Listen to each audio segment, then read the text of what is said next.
আমরা আপনাদেরকে একটা মানুষের সঙ্গে পরিচয় করাবো। বিহারের এলাকায় আমার এক দাদা, কত সুন্দর বাংলা কথা জানে। এই দাদার ছোট্ট সংসারটা আপনারা দেখুন। দাদা এখানে একাই থাকেন, সাইকেলের কাজ করে। আর এখানেই দাদা বসবাস। দাদার একটা ছোট্ট সংসার, ঘরটা কত সুন্দর সাজানো গোছানো দেখুন।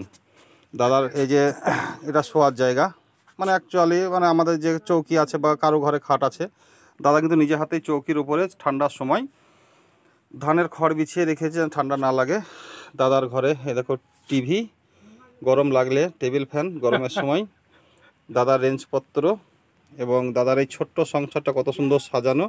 তা দাদার সঙ্গে একটু পরিচয় করিয়ে দিই। দাদা খুব ভালো মানুষ, বাংলা কথা খুব সুন্দর বাংলা বলে। বলুন দাদা, আপনার নামটা একটু বলুন তো। নারেন্দর। নারেন্দর। তা আপনি এখানে একাই থাকেন? হ্যাঁ, ভালো লাগে আপনার একা থাকতে? খুব ভালো। খুব ভালো। তা আপনি কলকাতায় কোথায় থাকতেন এর আগে? আমি পারাসনাথ গেটে থাকি। ও, তা ওখানে আপনি কোনো কাজ টাজ কিছু করতেন? গ্যারেজ ছিল। ও, গ্যারেজ ছিল। আপনি তাহলে মিস্ত্রি? হ্যাঁ, কিসের কাজ করতেন ওখানে দাদা? ট্রাক। টেরাকে। তাহলে দেখুন বন্ধুরা, এই একটা মানুষ, বয়স্ক মানুষ, এই ছোট্ট সংসারটায় সাজিয়ে গুছিয়ে একাই আছে এইখানে একটা ফাঁকা পরিবেশের